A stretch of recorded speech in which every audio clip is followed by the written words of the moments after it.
야훼여, 왕이 주의 힘으로 말미암아 기뻐하며 주의 구원으로 말미암아 크게 즐거워하리이다.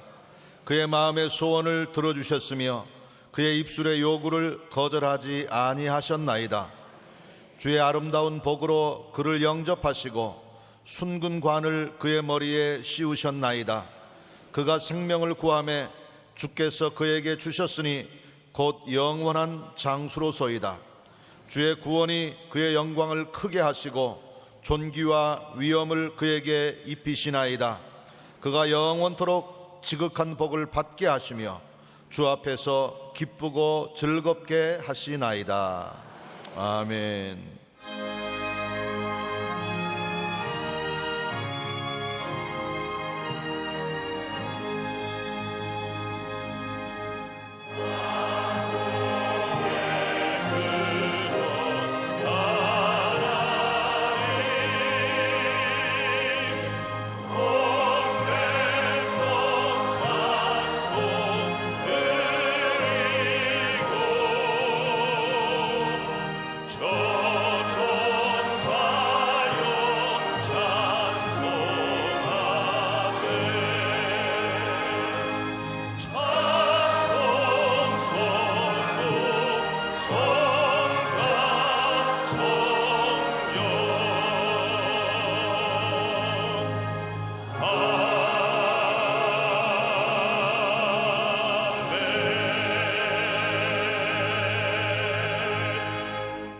전능하사 천지를 만드신 하나님 아버지를 내가 믿사오며 그 외아들 우리 주 예수 그리스도를 믿사오니 이는 성령으로 잉태하사 동정녀 마리아에게 나시고 본디오 빌라도에게 고난을 받으사 십자가에 못 박혀 죽으시고 장사한 지 사흘 만에 죽은 자 가운데서 다시 살아나시며 하늘에 오르사 전능하신 하나님 우편에 앉아 계시다가 저리로서 산 자와 죽은 자를 심판하러 오시리라.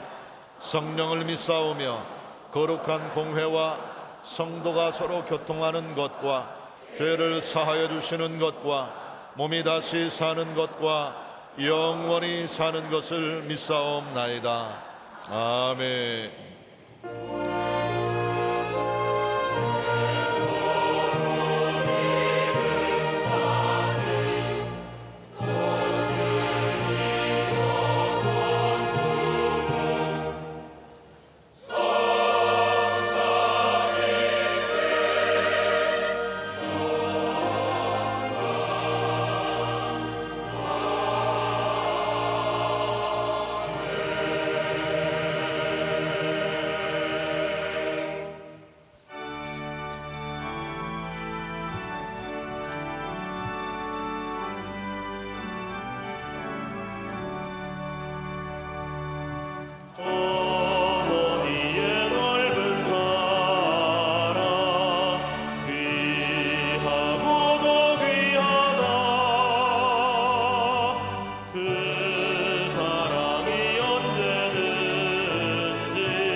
만복의 근원 되시며 우리의 생사복을 주장하시는 거룩하신 하나님께 찬양과 경배 드립니다.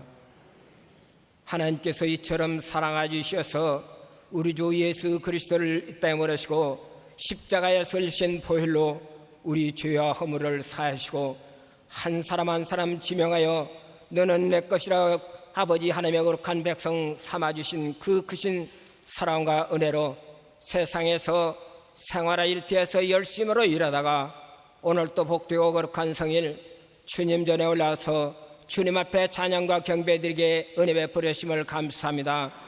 그러나 아버지 하나님, 저희들이 세상에 살 때 마음으로 행위로 지은 죄의 시간 각 마음에 또한 육을 각을 떠 번제단에 올려놓고 자복하고 회개하니 주님 용서하시고 성령으로 충만케 허락하여 주시옵소서.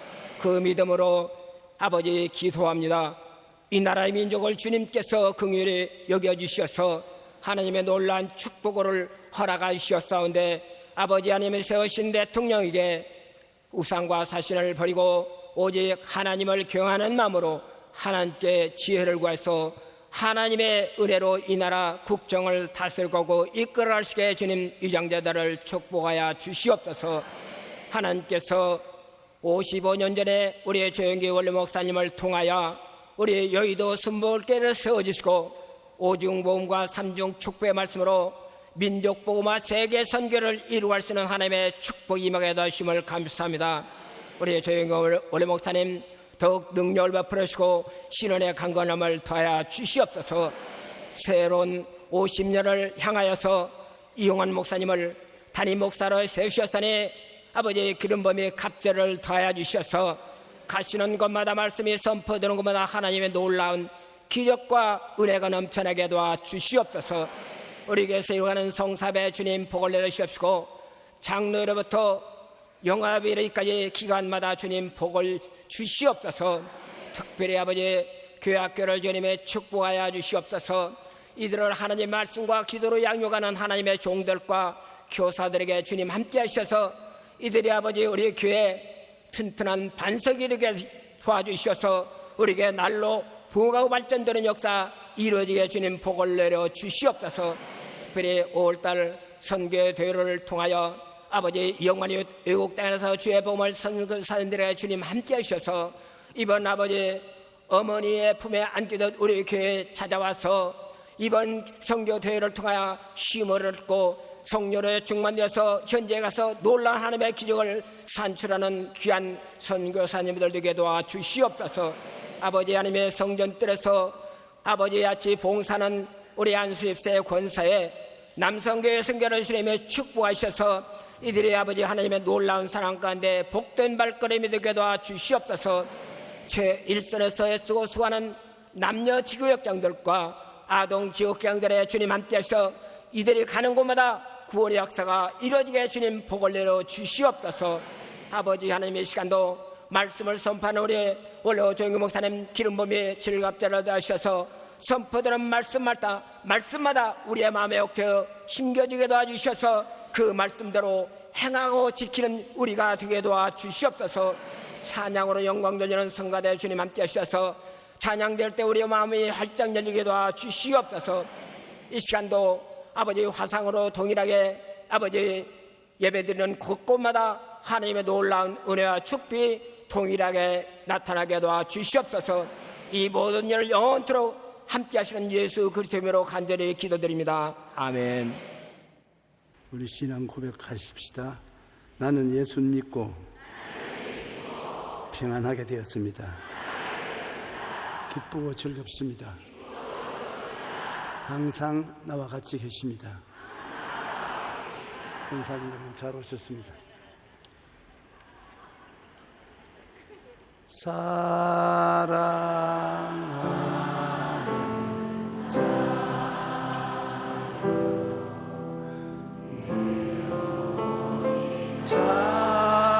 잘됨같이 내가 범사에 작게 한가하기를 내가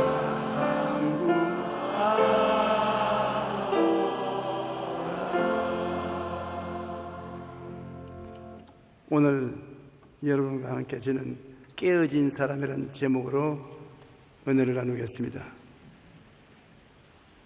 물건은 깨어지면 못 씁니다. 내가 어릴 때는 어머니 따라 부엌에 가서 불 떼는 데도 도와드리고 또 불도 쬐고 했는데 항상 어머님이 하신 말씀이 그릇들을 만지지 말라. 왜요? 얼마나 비싸다고 네가 떨어뜨리면 깨지잖아. 그래서 어머니가 계시면 항상 그릇에 손을 안 대려고 했었습니다.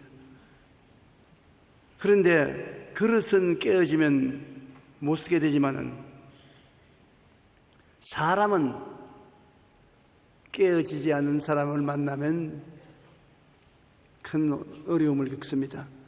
사람은 깨어지지 않으면 쓸모가 없어요. 여러분 자신도 깨어진 사람이 아니면 남편에게 골머리가 되고 또 아내에게 골치 아픈 자가 되고 이웃이 어려움을 겪게 되는 사람이 되는 것입니다. 왜냐하면 자기 중심적인 깨어지지 않는 모진 사람들은 이웃에게 재앙이 됩니다. 세상에 환난과 고통과 재앙이 있는 것만 아니라 그 사람 자체가 재앙이 되는 것입니다. 우리 인류 역사를 통해서 볼 때 깨어지지 않는 강한 지도자는 수많은 슬픔을 세상에 가지고 왔습니다. 히틀러나 무소리니, 스탈린, 도조, 김일성 같은 깨어지지 않은 사람이 우리 인류에 끼친 화는 말로도 할 수 없습니다. 어떠한 농부가 하나님께 나가서 요구를 했습니다. 하나님, 내가 원하는 때 비를 주시고 원하는 때 햇빛을 비춰주시면 상당히 수확을 많이 거두어서 11조도 많이 드리겠으니까 좀 나시긴 대로 하나님 좀 해주십시오. 그 하나님이 이번 1년 동안 너시긴 대로 내가 해주마. 그래서 비가 필요할 때 하나님 비를 주십시오 하니까 비가 농장에 내려서 곡식이 잘 자랍니다. 그리고 햇빛이 비칠 때 비춰주십시오. 열매 맺을 때 햇빛이 비치니까 참 좋습니다. 그러나 바람은 보내지 마십시오. 풍랑은 태풍이 불으면 큰일입니다. 바람 전혀 없었습니다. 가을에 추수하는데 곡식들이 잘 자라서 수확이 굉장히 많이까지 보여서 기분이 좋아서 거두어 보니까 곡식 알맹이가 거의 없는 쭉정이들이에요. 하나님, 비 올 때 비를 주시고 햇빛 비칠 때 빛을 주셔서 곡식이 열매를 잘 맺을 줄 알았는데 왜 반죽정이가 되었습니까? 자네가 한 가지 잘못된 게 있네. 뭡니까? 바람 불어야 될 때 바람을 달라고 말 안 했기 때문에 곡식이 죽정이가 되었다. 여러분, 곡식도 바람 불 때는 바람이 불어야 알맹이가 탄탄하게 되는 것입니다. 우리 인간 생활에 살아가면서 바람 없는 고요한 인생을 살게끔 해달라고 하면 하나님이 그런 삶을 주시지 않겠지만은 주면은 열매가 없습니다. 인생에. 여러분, 인생의 이름을 나타내고 큰 일을 이룬 사람들의 생애를 보면 험한 길을 걸어왔습니다. 시련을 많이 겪습니다. 인생 풍파를 많이 겪은 사람일수록 큰 축복을 그 이후에 갖다 주는 것입니다. 알곡을 수확하기 위해서는 햇빛뿐 아니라 적절한 바람이 필요하듯이 하나님께 쓰임받는 사람이 되기 위해서는 고난이 우리의 생애에 반드시 필요한 것입니다. 고난을 통해서 깨어지지 아니하면 쓸모없는 사람이 되고 마는 것입니다. 우리가 구약 성경을 통해서 보면 하나님이 택해서 쓸모있는 사람으로 만들고 복을 준 사람은 인간의 삶 속에 시련을 당하고 깨어진 사람인 것입니다. 우리 믿음의 조상 아브라함을 보십시오. 아브라함은 굉장히 복을 받은 사람이에요. 하나님께서 내가 내게 복 주고 복 주며 번창케 하고 번창케 하리라고 말씀하셨고 너를 저주하는 자를 내가 저주하겠다고 말했었습니다. 그래서 아브라함은 갈대아 우르에 가서 창성하고 거부가 되고 굉장히 복 있는 사람이 되었지만 우리가 그 배후를 보면 시련을 많이 겪었습니다. 아브라함이 갈대아 우르를 떠나서 고향 산천 떠나 가나안 땅으로 내려갔는데 큰 기근이 다가와서 일가 친척들이 다 고향으로 돌아가고 롯을 데리고 올 데 갈 데 없어 살려고 애굽으로 내려가서 애굽에서 자기 아내가 너무 이쁜 거로 임금님에게 아내까지 뺏기고 고생을 실컷 했습니다. 또 갈대아 우르에서 따라온 지 오랜 세월 동안 조카를 데리고 살았는데 조카의 재산이 늘어나니까 삼촌의 목동들과 조카의 목동들이 풀밭 가지고 서로 싸우고 큰 시련 겪었습니다. 그래서 조카하고 헤어졌는데 조카가 소돔과 고모라에 들어가서 하나님 앞에 멸망을 받게 됐으니까 또 그 건져낸다고 죽을 애를 썼습니다. 한편으로는 축복을 굉장히 받았는데 다른 면에서는 시련이 끝이 오지 않습니다. 제일 큰 시련이 100세 난 아들을 모리아산에 번제로 드려. 번제로 드리는 것은 잡아가지고서 각을 떼서 장작불에 넣어서 태우는 것입니다. 시련치고 그만큼 고약한 시련이 있을 수가 있습니까? 짐승을 잡아서 드리라 해도 힘들겠는데 자기가 사랑하고 귀하게 여기는 아들을 제물로 데려가는 것입니다. 그런데 아브라함은 이삭을 데리고 사흘 길을 걸어가서 모리아산에 가서 제단을 쌓고 장작을 펼쳐놓고 아들에게 달라들어서 그를 묶어서 장작 위에 얹어놓고 칼을 들어서 잡으려고 달라드니까 하늘의 천사가 아브라함아 내 외독자 아들 이삭에게 칼 대지 마라. 네가 외아들이라도 아끼지 아니하고 내게 내놓은 즉 이제 네가 정말 나를 사랑한 줄 알겠다. 하나님은 시련과 환난을 통해서 우리의 신앙의 진실성을 알아보실 뿐 아니라 시련과 환난을 통해서 우리를 깨뜨리시는 것입니다. 아브라함도 그랬고 야곱은 정말 고통스러운 세월을 살았었습니다. 형하고 늘 부딪혀서 많은 시련을 집안에 계속했다. 나중에 형의 장자의 명분을 빼앗고 난 다음 형이 죽이려고 하며 그가 외삼촌 집으로 도망을 쳤습니다. 그래서 외삼촌 레아와 라헬이라는 두 딸을 사랑해가지고서 라헬 동생을 아내로 삼으려고 외삼촌에게 조건을 대했으면 내가 7년 동안 월급 하나 안 받고 임금 없이 일을 해 드릴 테니까 라헬을 내 아내로 주십시오. 외삼촌이 좋다. 남에게 주는 것보다도 내 누나의 아들에게 내 딸 맡기는 게 난 더 좋게 생각한다. 좋았다. 그렇게 해라. 그래서 7년을 하루같이 세월을 보냈다는 것입니다. 이 야곱이 라헬을 얼마나 사랑했던지 7년을 같이 사는데 하루가 지난 것 같더라. 굉장히 사랑한 것 같습니다. 그런데 결혼식 날 삼촌 보고 삼촌 이제 내 사랑하는 라헬을 내게 주십시오. 데려들어라. 오늘 결혼식이 데려들어라. 그래 아주 행복하게 하룻밤을 지나고 아침에 보고 기겁을 했습니다. 얼굴을 보니까 라헬이 아니라 레아입니다. 언니예요.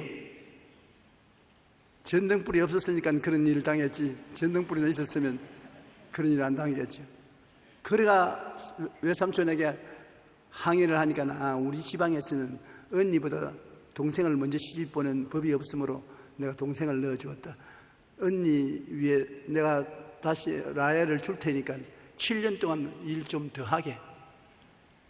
그래가지고 외삼촌은 자기 딸 둘을 한 사람 앞에 시집을 보냈는데 20년 가까운 머슴살이를 시켜서 공짜로 부려먹었었습니다. 그래서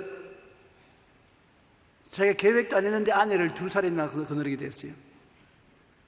자식들 많이 이제 낳아서 돌봐야 되고 고향으로 돌아가겠다고 했는데 삼촌이 모든 것을 다 빼앗고 강제로 고향으로 못 돌아가려고 했으나 하나님이 도와주셔서 얼룩덜룩이 법칙을 통해서 바라봄의 법칙을 통해서 큰 부자가 되어서 짐승들 거느리고 집으로 돌아오는데 형이 400여 년의 군인을 거느리고 죽이러 온다는 것입니다. 20년 동안 이를 갈며 원수를 갚으려고 기다렸던 형이 동생이 돌아온다는 말 듣자마자 야곱을 죽이려고 했습니다. 그건 야곱은 또 낭패입니다. 이 많은 식구를 거느리고 어찌할 도리가 없으니까 야복 나루토에 가서 강 건너 가족들을 다 건너보내고 자기는 강 이편에 있어서 형이 와서 식구들을 치기 시작하면 자기를 진실로 죽일 이사가 있는 걸 알기 때문에 도망치겠다고 생각하고 자기 혼자 숨어서 기다렸었습니다. 근데 밤에 얼토당토 않게 큰 장정이 뛰어들어와서 그의 목을 잡았어요. 그리고 건너가라. 왜 너만 살겠다냐? 너 처자가 있는 곳으로 건너가라. 난 못 건너갑니다. 처자가 있어도 내가 살아야지 처자가 살기 위해서 내가 같이 죽을 수 없습니다. 그래가 밤새도록 씨름을 합니다. 몸의 덩치가 하도 큰 장정에게 부딪힌지라 견딜 수가 없습니다. 난 이번에 오스트라리아에 가서 느낀 것은 우리 한국에서는 나도 중간쯤 키가 큰데 오스트라리아에는 네피림의 후손 아낙자손 대장부가 왜 그렇게 많은지 모르겠어요. 엘리베이터 타면 전부는 아니지. 그 중에 많은 사람이 내 머리가 그들 턱 밑으로 들어가요. 그냥 이리 쳐다봐야 돼. 이번 집회를 주장한 프레시던트 책임 목사님하고 내가 이야기를 별로 안 했습니다. 아침에 밥 먹으러 나게 오고 또 날 인도하러 오고 나하고 이야기하러 와도 내가 마음 놓고 이야기를 못하는 것은 이래고 이야기를 해야 되는데 말을 하기 전에 벌써 꿀린단 말입니다. 안녕하십니까? 여러분 키 큰 사람 아니겠네요. 정신적으로 억압이 당하는데요. 감당을 못하겠어요. 그런 사람하고 씨름을 하려고 하면 난 백중으로 질 거예요. 근데 야곱이 좀 당한 겁니다. 자기보다 아주 덩치가 크고 키가 큰 대장부가 들어와서 건너가라. 아니, 난 안 건너갑니다. 건너가라. 못 건너갑니다. 죽어도 가족들로 같이 죽고 살아도 같이 살아야지. 그건 옛날 사람들 이야기고 내가 살아야 되겠습니다. 그러니까 그 덩치 큰 사람이 도저히 야곱이 말을 안 듣고 발버둥을 치므로 손을 들어서 환두뼈를 치니까 이제 환두뼈 뼈가 어그러져가지고서 쩔눈발이가 되었습니다. 자, 형은 400여 년의 군대를 거느리고 오는데 이제 덜눈발이가 됐으니 달아날 희망이 사라졌습니다. 쩔뚝거리면서 여러분 어떻게 달아납니까? 사람은 두 다리가 튼튼해야 일도 잘하고 달아나기도 잘 할 수 있는데 다리가 쩔뚝거리면 큰일이거든요. 오스트라리아에 있는 목사들과 어지간한 성도들은 제가 파킨슨 병에 걸려서 고생한다는 건 다 알고 있습니다. 내가 얼마 있으면 못 걷고 휠체어에 앉아서 밀려 달릴 것이라고 생각합니다. 그래서 내가 설교하는 중간에 사람들 앞에서 그렇습니다.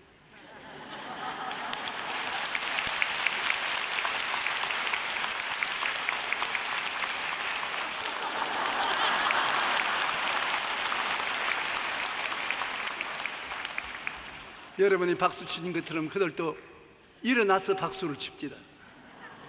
그래서 내가 보십시오. 쩔눈발이가 됐습니까? 안 됐습니다. 하나님께서 나와 같이 계심으로 영혼이 잘됨같이 범사에 잘되며 강건하게 해주시옵소서.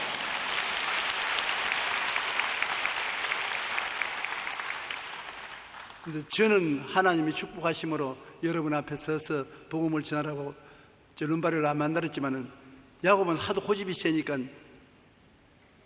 하나님이 영구히 쩔눈발을 만들었습니다. 그러니 형이 400여의 군대를 거느리고 오는데 건강한 몸이 아니고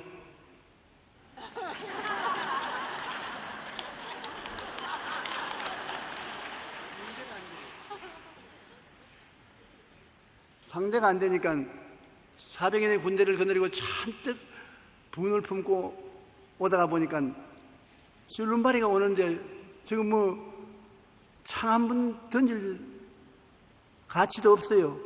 그런데 하나님께서 같이 계심으로 갑자기 채근한 마음을 주셨습니다. 채근한 마음을 주어서 20년 동안 원한이 변해서 20년 동안 불쌍한 마음이 됐었어요. 사람이 마음에 채근한 마음을 품으면 원수를 갚을 수가 없습니다. 눈물이 앞서지요. 아까 어머님의 사랑은 말할 수 없다는 찬송 부를 때 자꾸 눈물이 나서 내가 또 오늘 강단에 서서 눈물 흘리면 안 되겠는데 애를 먹고 결심을 해서 다행히 안 울었어요. 이와 같이 형이 갑자기 마음속에 긍휼한 마음이 생겨가지고서 동생에게 오는데 동생은 땅에 7번 엎드려 절했습니다. 얼마나 다급하기에 7번 절했어요. 절하고 또 일어나고 절하고 또 일어나고. 형이 와서 목을 얼싸안고 야 이놈아 20년 동안 안부도 한 번 안 전해주고 아버지 세상 뜻이고 어머니 세상 뜻인데 장례식에도 안 와보는 고약한 놈아 그렇게 했으면서도 왜 건강한 몸으로 못 오고 쫄른바리가 돼서 왔냐? 내가 너를 도와주겠다. 내가 너를 죽이려고 400년의 군대를 거느리고 왔으나 400년의 군대를 동원해서 너를 옹위해서 보호해서 데리고 갈 거다. 하나님 앞에 깨어지니까 하나님이 같이 계시니까 원수가 친구가 되고 이웃이 되는 것입니다. 그러나 하나님께서는 야곱을 하나님이 복 주실 때 어지간한 시련과 고난을 통해서 깨어지게 만드는 것입니다. 더구나 야곱의 11번째 아들인 요셉은 보십시오. 형들에게 질투와 시기를 당해가지고서 애굽으로 포로로 종으로 팔렸습니다. 보디발의 집에서 10년 동안 종살이하고 그 다음에 보디발의 아내의 참소를 받아서 3년 동안 억울하게 감옥 생활을 했습니다. 13년 동안에 그는 종살이, 감옥살이에 뼈가 굵어졌습니다.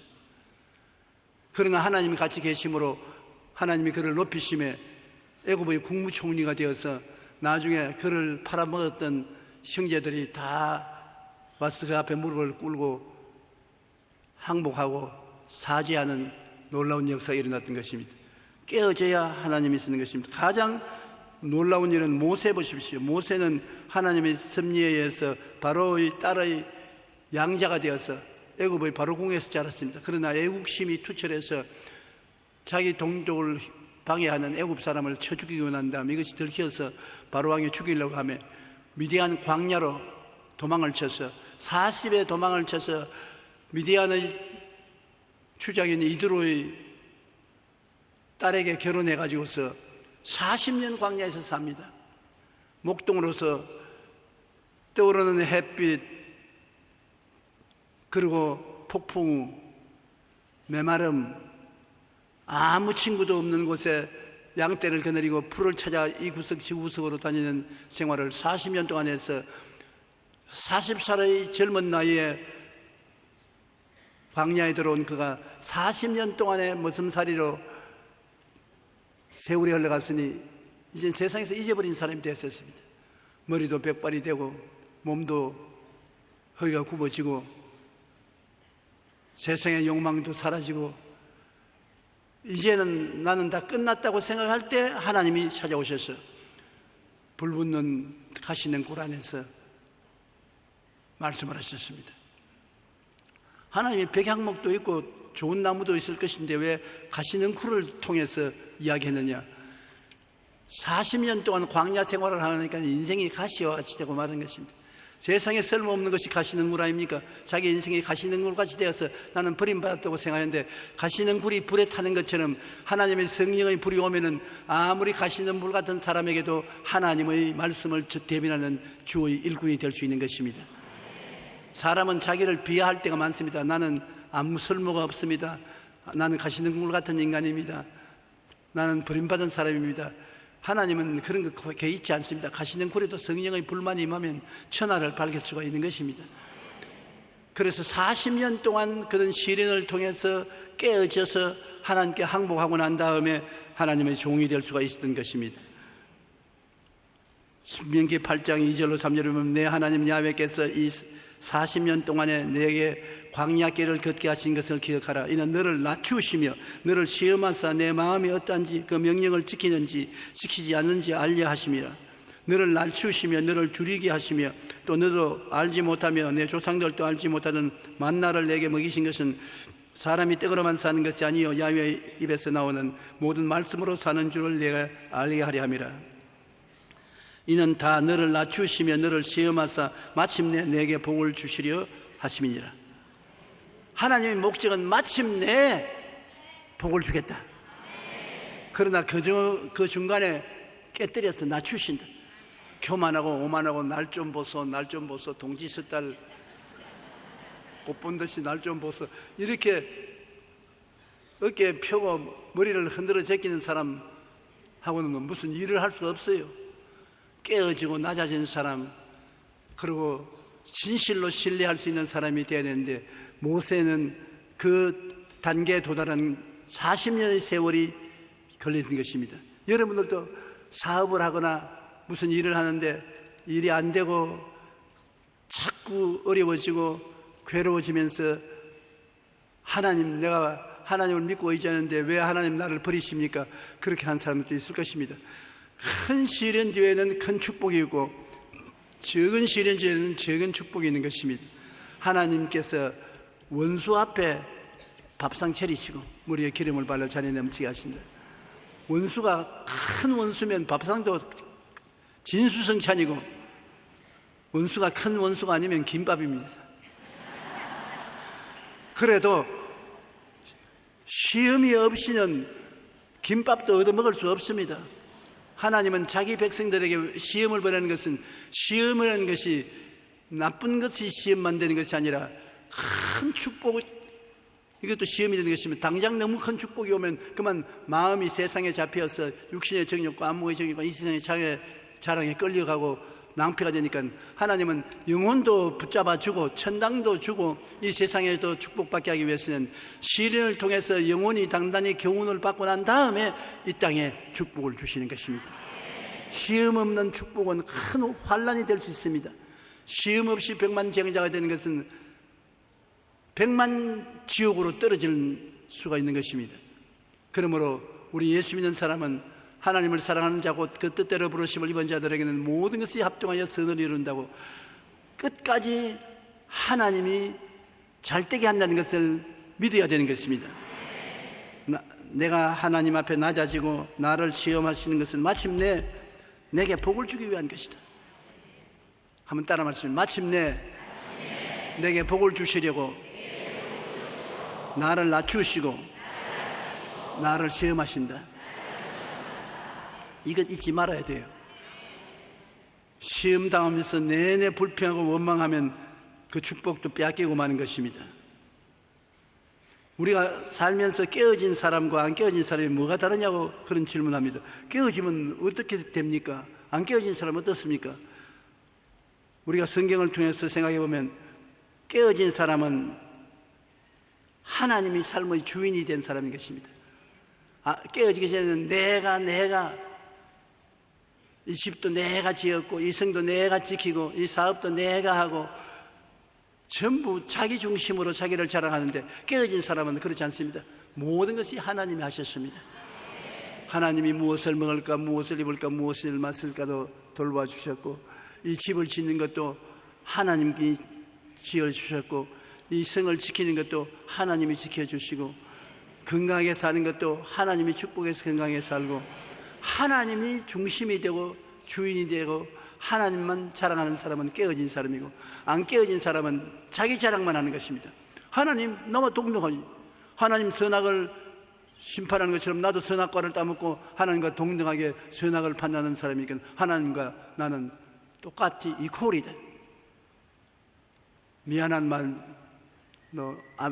불신자와 무신론자니 하나님 자기나 내나 이런 소리를 합니다. 아주 두렵지요. 자기 삶의 주인이고 안 깨어진 사람은 극히 이기주의인 것입니다. 그러므로 사람을 탁 만나서 이야기할 때 자꾸 내가 많이 말하거든 큰일 사람인 줄 알고 빨리 비키는 것이 좋습니다. 그 다음 또 깨어진 사람은 무엇이 다르냐? 사람이 시험과 환난을 당하여 깨어지고 나면은 그 입에서 뭐가 나오느냐? 끊임없이 감사의 말이 나옵니다. 깨어진 사람이 감사를 하는 것입니다. 희한하게 무엇인지 감사합니다. 합도의 선을 이룬지 감사합니다. 감사를 자꾸 하는 사람은 깨어진 사람인 것입니다. 그런 사람하고 시간을 보내면 기분이 참 좋습니다. 긍정적으로 말하고 감사하고 칭찬하고 좋지요. 그러나 안 깨어진 사람은 범사에 원망, 불평, 부정적입니다. 일이 생겼다면 원망하고 불평하고 부정적입니다. 참 모시기 힘든 사람인 것입니다. 시편 37편 7절로 8절에는 야훼 앞에 잠잠하고 참고 기다려라. 자기 길이 형통하며 악한 꾀를 이루는 자 때문에 불평하지 말지어다. 분을 거치고 노를 버리며 불평하지 말고 오히려 악을 만들 따름이니 하나님께 기다리라고 말하고 있는 것입니다. 그 다음 또 깨어진 사람은 온유하고 겸손합니다. 사람이 깨어진 사람은 자기가 참 따뜻하고 진실하고 겸손한 것입니다. 마태복음 11장 29절 나는 마음이 온유하고 겸손하니 나의 멍에를 메고 내어 배우라. 예수님께서 마음이 온유하고 겸손했다고 말씀한 것입니다. 안 깨어진 사람은 완악하고 냉정하고 사납습니다. 서로 만나서 이야기할 때 보면 냉정하고 사나운 사람, 그 사람은 안 깨어진 사람입니다. 나중에 같이 일하면 큰일 당할 사람인 것입니다. 그 다음 또 깨어진 사람은 이해와 동정과 사랑과 오래 참음이 있습니다. 서로 일을 당해도 이해를 하려고 하고 동정하고 사랑하고 오래 참습니다만 안 깨어진 사람은 아집과 무정과 미움, 참지 못함이 있는 것입니다. 그는 자기 중심이고 무정합니다. 무인정하고 한번 미워하면 용서하지 않고 참지 못하는 사람인 것입니다. 그리고 또 깨어진 사람은 은혜의 사람인 것입니다. 무엇이 도와주려고 하는 것입니다. 사랑을 베풀고 도와주려고 하는 사람이지만 안 깨어진 사람은 율법주의자로서 판단하고 정지하고 벗깁니다. 무엇인지 네가 잘못하고 내가 제일이다, 내가 옳다, 나에 대해서는 묻지 마라, 내가 옳고 네가 다 나쁘다. 그래서 네가 욕을 먹어야 되고 네가 화를 당해야 되고 네가 발버벗김을 당해야 된다. 이렇게 상대적으로 이웃을 벗기려고 달라드는 사람, 이 사람 안 깨어진 사람인 것입니다. 그 다음에 시련과 고난이 사람을 깨뜨리는 것을 우리가 알아야 되는 것은 다른 것으로서는 안 깨어져요. 수양과 도덕을 닦는다고 깨어지느냐? 안 깨어지는 것입니다. 왜냐하면 태어날 때부터 벌써 범죄자의 자식으로 DNA를 가지고 태어났기 때문에 앞으로 인간적인 수양과 도덕을 닦도록 해도 안 깨어지는 것입니다. 속에서부터 변화시키는 역사가 일어나야 되는데 그것은 인생의 심한 내적 고난을 겪어야 깨어지는 것입니다. 시련과 고난이 사람을 깨뜨리지 수양과 도덕과 논리를 가지고는 깨어지지 않습니다. 선악과를 먹고 하나님과 동등됨을 의시되는 인간이 자기의 무력함을 깨닫고 하나님 앞에 엎드려 순종하며 하나님 중심으로 돌아올 만큼 고난을 당해야 되는 것입니다. 고난은 싫어요. 누구든지 고난당한 거 좋아하는 사람은 없습니다. 그러나 하나님께서 고난을 통해야 여러분 깨어진다는 것을 알기 때문에 사람이 감당할 만한 고난은 당하게 하는 것입니다. 주님께서 감당치 못한 시험은 당하지 않게 합니다. 시험 당할 즈음에 이제 이 사람이 못 견디겠구나 하면 하나님 시험을 중지시키는 것입니다. 사람이 감당할 시험밖에는 당한 것이 없나니 너희가 시험 당할 즈음에 또한 피할 길을 위해서 능히 감당케 하시나니라. 여러분, 시험 당해도 여러분이 못 감당할 시험은 안 당하게 하는 것입니다. 스톱시키는 것입니다. 시험, 여러분이 감당할 만한 시험은 끝까지 당하게 해서 그만큼 여러분이 깨어지게 만들어주는 것입니다. 히브리서 12장 5절로 6절과 11절에 보면 내 아들아 주의 징계하심을 경히 여기지 말며 그에게 꾸지람을 받을 때 낙심하지 말라. 주께서 그 사랑하시는 자를 징계하시고 그가 받아들이는 아들마다 채찍질하심이라. 무릇 징계가 당시에는 즐거워 보이지 않고 슬퍼 보이나 후에 그로 말미암아 연단을 받은 자는 의와 평강의 열매를 맺느니라. 깨어지고 난 다음에 의와 평강의 열매를 맺게 만들어 주시는 것입니다. 그 다음에는 깨어져서 악인의 꾀를 버리고 오만과 교만을 버리고 온유하며 겸손하고 믿음의 사람이 되는 것입니다. 사람이 깨어진 사람이어야 믿음의 사람이 돼요. 깨어지지 않은 사람은 내가 하기 때문에 믿음의 사람이 안 되는 것입니다. 깨어진 사람은 살든지 죽든지 흥하든지 망하든지 성하든지 쇠하든지 주님 뜻대로 하시옵소서. 그 사람에게는 하나님이 성령으로 믿음을 허락해 주는 것입니다. 그러므로 사람이 깨어지면 믿음의 사람이 되는 것입니다. 그 믿음의 사람은 큰 일을 이루고 갈 수가 있는 것입니다. 하나님께서 내 믿은 대로 될지다 하니까 믿은 대로 되는 것입니다. 시편 119편 67절에 고난당하기 전에는 내가 그릇 행하였더니 이젠 주의 말씀을 지키나이다. 혼이 나고 깨어지고 난 다음에는 하나님 말씀을 쉽게 지킬 수가 있어요.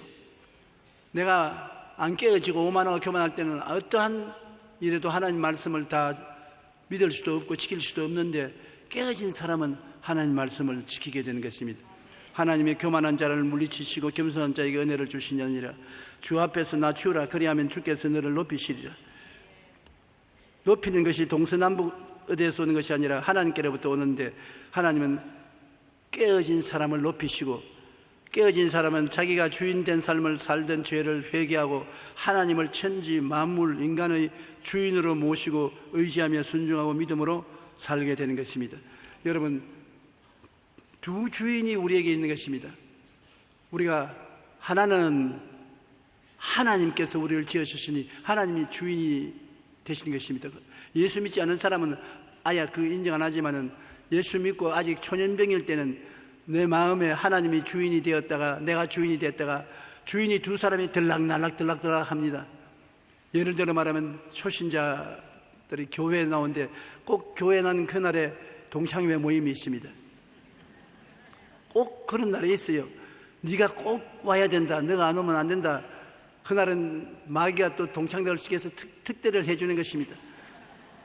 그러니 자기가 일어나서 하나님, 이번 주일은 아무래도 내 마음대로 해야 되겠습니다. 그럼 주님이 환경에 따라서 네가 주인이 됐다가 내가 주인이 됐다가 하면 내가 정신이 헷갈려서 못 견디겠으니 네 마음대로 해라. 그렇게 한다면 큰일 아닙니까? 그런데 우리 성도들이 나에게 미리 허락을 받으려고 하는 일이 종종 있어요. 토요일 날도 그렇고 토요일 날 오기 전에도 나에게 어떤 사람은 전화를 걸어서 목사님 주일날 교회 못 나겠으니 용서 좀 해주십시오. 피치 못할 상황입니다. 내가 있어야 됩니다. 그러면 내가 주일을 못 갈 테니까 교회에서 못 오더라도 나를 좀 봐주십시오. 그 내가 하는 말이 교회에 오는 것을 내가 봐주는 것이 아니라 주님이 봐주느냐 안 주느냐 문제지. 주님께 허락을 받아야지. 날 보고 하니까 주님은 안 보이고 목사님 눈에 보이지 않습니까? 벌써 그때부터 두 주인입니다. 내가 주인이 되기도 하고 하나님이 주인이 되기도 하고. 근데 신앙이 자라면 여러분 주일날은 동창회가 아니라 어떤 일이 있어도 그게 흔들리지 않습니다. 난 주님 섬기는 것이 제 임무의 첫째다. 살든지 죽든지 흥하든지 망하든지 성하든지 쇠하든지 하나님을 섬깁니다. 사람들이 저 예수에 미쳤다고 하지만은 하나님은 제가 나를 사랑한 적 내가 저를 건지리라. 그게 사랑의 표시니까 이제 어려울 때 내가 건져주겠다. 제가 내 이름을 안적 내가 저를 높이리라. 너가 나를 알고 있으므로 내가 높여주겠다. 축복이 얼마나 많습니까? 그러므로 자기가 주인이 된 것을 버리고 하나님을 주인으로 삼는 것은 우리에게 천하를 얻을 만한 큰 축복을 받는 것입니다. 주인은 여러분 자신만 하나님이 받아들여서 돌보는 것이 아니라 여러분이 가지고 있는 짐도, 수고하고 무거운 짐도, 문제도 주인이 책임져 주시는 것입니다. 하나님이 책임을 지면 무슨 문제가 되겠습니까? 어떠한 짐이 해결 못하겠습니까? 그러므로 우리 인생에 있어서 하나님을 우리 주인으로 삼는다는 것은 거대한 축복입니다. 내 길을, 내 짐을, 너희 염려를 다 주께 맡겨라. 이는 그가 너희를 돌보심이라. 여러분 살아가는 길도 맡기고 짐도 맡기고 염려도 맡겨라. 하나님께 맡기면 하나님께서 책임져 주신다. 갈라디아서 2장 20절에 내가 그리스도와 함께 십자가에 못 박였나니 그런즉 이제는 내가 사는 것이 아니요 오직 내 안에 그리스도께서 사신 것이라. 이제 내가 육체 가운데 사는 것은 나를 사랑하사 나를 위하여 자기 자신을 버리신 하나님의 아들을 믿는 믿음 안에서 사는 것이라. 우리가 예수 믿는다는 것은 갈보리 십자가에 달린 예수님을 바라보고 내가 예수님과 함께 십자가에 못 박였다고 생각하고 그것을 꿈꾸고 믿고 말합니다. 여러분 오늘 이 시간에 그 자리에 앉아 계시면서도 골고다 언덕에 십자가에 못 박인 예수를 마음으로 한번 쳐다보십시오. 바로 여러분이 그 예수 그리스도와 함께 십자가에 못 박인 것입니다. 예수님은 자기 죄가 있어서 십자가에 못 박인 게 아니라 여러분을 대신해서 십자가에 못 박인 것입니다. 함께 십자가에 못 박여 죽고 함께 장사진 바 되고 함께 부활해서 함께 성천해서 보좌 우편에 앉은 것입니다. 그러면 예수 그리스도와 나는 하나가 된 것입니다. 둘로 분별할 수가 없는 것입니다. 그렇기 때문에 예수님께서 내 짐을 예수님 당신의 짐으로 걸머지고 청산해버린 것입니다. 여러분이 할 수 있는 것은 예수님께 다 맡기고 믿고 감사하는 것밖에 없습니다. 여러분이 할 일은 여러분이 하지 않고 주님이 하기 때문에 주님께 일과 짐을 다 맡겨버리고 난 다음 믿고 그 다음에는 안식하는 것입니다. 쉬는 것입니다. 서다락과 메삭과 아벤네고는 목숨 가위도 주님께 맡겼습니다. 주님께서 느부갓네살 당신이 우리 불풀모에 던져 넣으면 건져내 주겠거니와 안 건져내 주시더라도 우리는 우상에 절하한다. 우리 생명을 맡긴다. 그러니까 그 7배나 뜨겁게 한 불구둥이지만은 서다락과 메삭과 아벤네고는 하나님이 태우지 않고 천사를 보내서 지켜준 것입니다. 우리가 수고하고 무거운 짐지자들은 다 내게로 오라. 내가 너를 쉬게 하려는 말은 주님이 농담으로 한 말이 아닙니다. 참말로 말한 것입니다. 누가 다른 사람 짐 맡기 좋아하는 사람 누가 있습니까? 그런데도 불구하고 수고하고 무거운 짐진 자들아 다 내게로 오라. 내가 너를 쉬게 하라. 나는 마음이 온유하고 겸손하니 나의 멍에를 메고 내게 배우라. 그러면 너희 마음에 쉼을 얻으리니 이는 내 짐은 쉽고 내 멍에는 가볍다. 우리 예수 믿는 사람은 여러분 모든 짐을 주님께 맡기고 주님이 복을 주셔서 영혼이 잘됨같이 범사에 잘되며 강건하고 생명을 얻되 풍성히 얻게 되어 있습니다. 내가 오스트레일리아 목사들의 식탁에서 이야기하면서 발견한 것은 우리 주님은 죄에서 우리를 용서해서 영생을 얻게 하는 주님이시고 그 다음 문제는 주님이 책임 안 진다는 그런 잘못된 신앙을 가지고 있어요. 내가 하는 말이 여보십시오. 이 땅에 살아서 70년 아니면 80년을 사는데 그거는 그러면 쓸데없는 인생이란 말입니까? 하나님이 우리를 구원하실 때 이 땅에서도 천국 생활을 하고 육신을 떠나서는 천국은 말할 필요 없이 올라가서 천국 생활을 하는 것입니다. 그리스도가 계신 곳이 바로 천국인데 주님이 지금 어디 계십니까? 그리스도는 성령을 통해서 우리 속에 와 계십니다. 심령천국, 지상천국, 천상천국인 것입니다. 한번 따라 말씀하십시오. 나는 예수님을 믿고 마음천국, 지상천국, 영원천국에 들어가서 삽니다. 좋은 하나님, 좋은 예수님을 모신 결과에 이러한 일이 일어나지 않을 수가 없는 것입니다. 그러므로 우리는 하나님께 모든 것을 맡기고 하나님을 주인으로 삼고 살면은 하나님께서 우리를 깨뜨리게 만들었어요. 깨어져서 정말로 하나님 품에 안겨 있는 귀한 사람이 되기를 원합니다. 시편 119편 71절에 고난당한 것이 내게 유익이라 이로 말미암아 내가 주의 율례들을 배우게 되었나이다. 여러분께서 하나님의 말씀을 딱 외워서 가지고 있으면 어려운 일을 당할 때 그 말씀을 자꾸 말하면 그 말씀이 대신 싸워주시는 것입니다. 주께서 내 원수의 목전 앞에 내게 상을 베푸시고 기름으로 머리에 바르셨으니 내 잔이 넘치나이다. 그러면 내가 살아간 동안 원수가 생겨서 나를 참 괴롭히잖아요. 그러면 그 말씀을 가지고 대적을 하는 것입니다. 주께서 원수의 목전에서 내게 상을 베푼다. 하나님 진수성찬 차리는 것을 믿습니다. 원수가 자꾸 와서 괴로우니 잔을 차리심을 믿습니다. 성령으로 기름 부으셔서 내 일이 형통하게 되는 것입니다. 말을 꼭 말씀을 받아서 대적하면은 원수가 한 길로 왔다 7길로 도망치는 것입니다. 말씀이 굉장히 귀합니다. 그러므로 말씀을 가지고서 여러분 큰 승리를 하십시오. 베드로전서 5장 10절에 보면 모든 은혜의 하나님 곧 그리스도 안에서 너희를 부르사 자기의 영원한 영광에 들어가게 하시니가 잠깐 고난당한 너희를 친히 온전하게 하시며 굳건하게 하시며 강하게 하시며 틀을 견고하게 하시리라. 우리가 시련의 학교를 졸업하면 그 졸업장이 온전하게 굳건하게 강하게 틀을 견고하게 한 졸업장이라는 것을 우리가 알 수 있는 것입니다. 밤과 낮이 번갈아 하루가 되는 것처럼 평안과 시련이 번갈아 오는 것은 우리가 하나님의 사람이 되어 하나님이 사용하시기에 합당하게 교육시키는 것입니다. 밤이 가고 낮이 와서 하루가 된다. 그럼 우리 인생살이에도 평안과 시련이 아침 저녁으로 번갈아 와서 온전한 사람이 되게 만들어 주신다. 우리는 반드시 시련이 오는 것을 잊지 마십시오.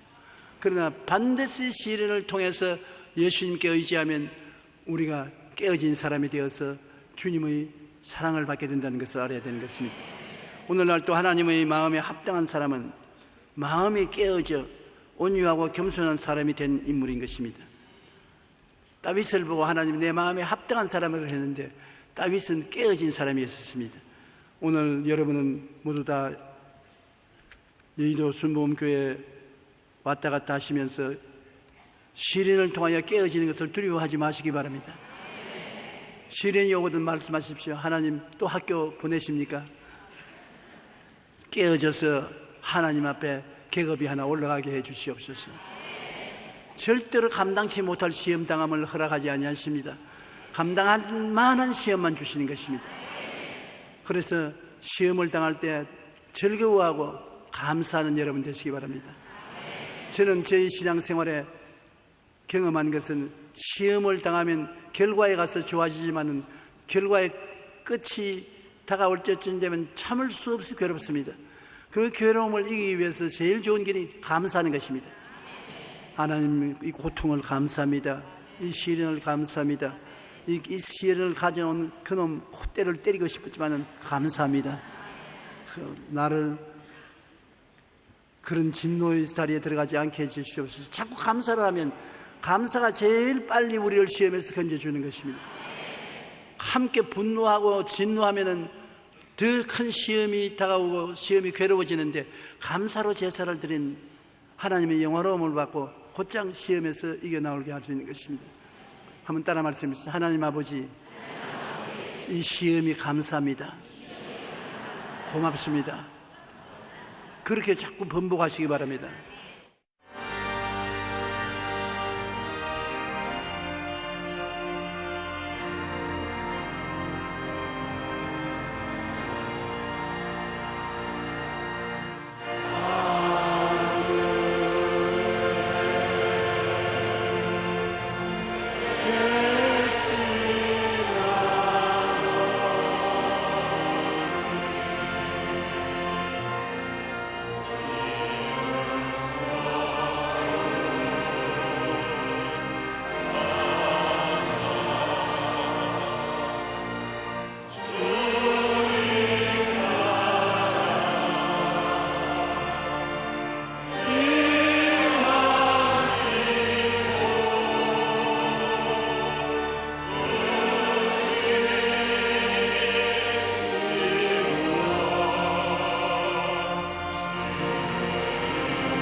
이제는 우리 주 예수 그리스도의 무한하신 사랑과 아버지 하나님의 끝없으신 은혜와 보혜사 성령님 함께 계시고 우리 속에 들어와서 내주하시고 기름 부어서 인도하시는 역사가 교회에 출석한 성도, 저들의 가족, 자녀 모든 면에 넘치도록 함께 계시기를 간절히 축원하옵나이다. 아멘.